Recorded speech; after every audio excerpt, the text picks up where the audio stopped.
Ang aking favorite na challenge so far dito sa Jumbo Jan. Actually, masaya naman lahat talaga ng challenge natin dito. Tsaka creative din kasi ginagawa namin ng sariling version.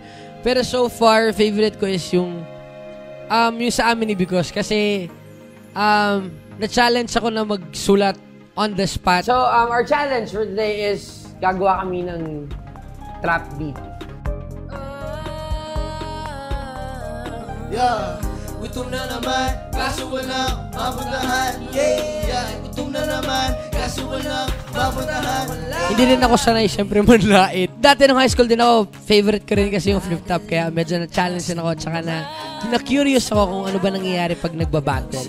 Sa mundo, wala palang mas gaganda pa sa babaeng may talino at puso. Kaya so far, yun yung pinaka-favorite ko na challenge. Pero, ang dami pang masasaya na challenge na memorable sa akin dito sa show. Favorite ko na nakachikahan. Ang dami ko natututunan sa kanila. Pero sa akin, nung nagkaroon kami ng, of course, sit down kami with Tero and Yumi, sobrang na-inspire lang ako. At saka ang daming sinabi si Kuya Tero at si Ate Yumi na tinamaan ako. Nakaka-motivate lang, nakaka-inspire lang na may mga tao na nauna na sa akin or sa amin dito sa industriya na naniniwala din pala sa amin. And it's good to learn from them. And sobrang sarap lang talaga kausap ng mga ganun tao. Ang aking favorite collaboration so far was yung sa amin ni Marion. Kasi sinama namin yung dalawang malulungkot na kanta at nakakatuwa lang kasi nagdugtong talaga yung dalawang song na hindi siya magkalayo. Kaya nung ginawa namin ng collaboration yung Akala tsaka yung Oxlack. Okay lang ako. Para siyang isang song lang kaya yun na favorite ko na collaboration so far. Pinaka-funny ko na guess, Benny Bunny Band na isa sa mga favorite ko talaga. Parang wala lang to the next level yung komedya na dulot ng banda nila. Sobrang galing din ng mga musicians. Pinaka-kinabahan ako na guess, actually, sila din yung favorite ko na kausap. Thyro and Yumi, of course. Kasi, ewan ko lang, mabait naman sila. Sobrang sarap din nila kausap. Pero, andun pa rin yung, of course, yung nai-intimidate, yung feeling na nai-intimidate ka. Parang, medyo nahihiya ka pa ng konti. Kasi, syempre, mas nauna sila sa industriya sa'yo. Masarap lang talaga na ma-encounter yung mga ganun tao na dati pangarap ko lang makaharap. Ngayon, I get to learn and listen to their side about me and about my music. John Rowa siguro. Tapos pag-search mo, John Rowa. So, memorable advice. Actually, lahat ng guests ko dito, may mga advice sila sa akin din naman eh. Kahit not on cam, may mga advice sila sinasabi sa akin. Pero, Thyro and Yumi pa rin eh.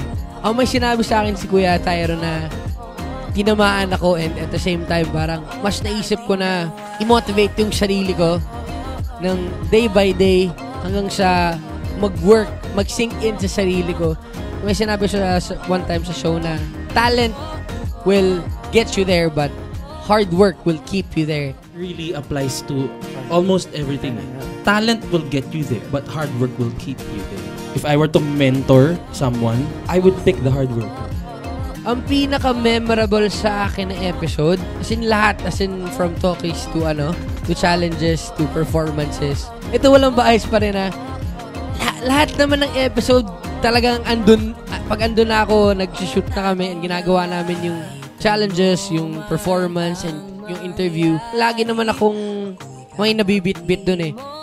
Pero siguro lang, ang pinaka-memorable lang kasi sobrang saya lang talaga, sobrang gaan lang talaga ng episode na yun. Yung sa amin ni Bicos, sa amin ni BJ, kasi I get to talk with someone na kaedad ko and kasabay ko sa industriya ngayon. Mas naririnig ko yung side niya sa music and kahit off-cam, nag-uusap pa rin kami. And hanggang sa after that episode, naging close friends kami ni Bicos actually. Kaya isa sa mga memorable na episode sa akin. Minsan nakukulitan na ako sa kanya pero love na love ko naman yun si BJ. Ibigay anong nararapat sa atin dahil di na natin kaya. Di na natin kaya. Kung magsi-season 2 tayo, ang pinakaunang guest ko na gusto. Actually, marami akong pangarap pero siguro simulan natin sa grupo ko. Simulan natin sa XV. Kasi siyempre gusto ko rin sila kamustahin. Gusto ko rin sila. Sabi din nila sa akin na ang tawag dito, gusto din nila siyempre dito sa show. Actually ako nagaya, pero sabi nila gusto din nila. Pero siyempre kung bibigyan ng chance na mag-Sara, mag-Jamesy, then of course other musicians, I'd be so happy and delighted to have them in this show. And of course, sana yung hosting skills ko din mas ma-hone ko pa through learning from these people. Ayan, maraming salamat po sa lahat ng pumunta dito, sa lahat ng nag-stay. Maraming salamat po.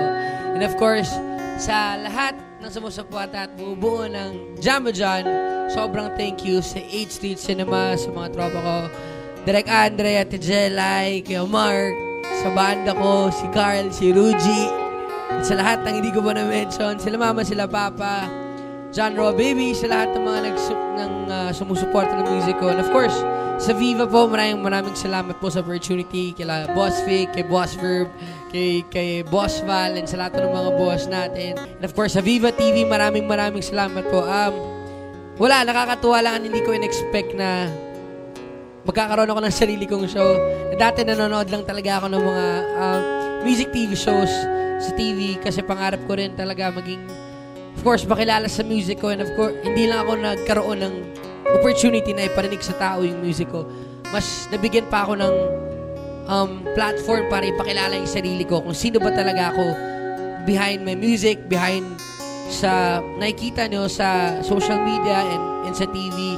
And of course, gusto ko magpasalamat kay Lord sa lahat ng binigay niya sa akin sa talent, sa blessings. And this show has been so special to me kasi I get to be me, I get to enjoy something, and I get to share and inspire people through my music and through this show.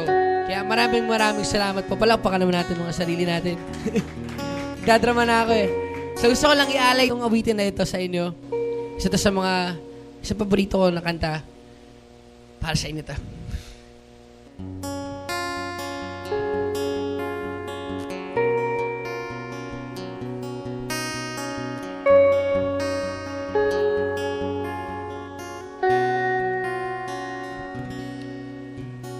Hawakan mo ang kamay ko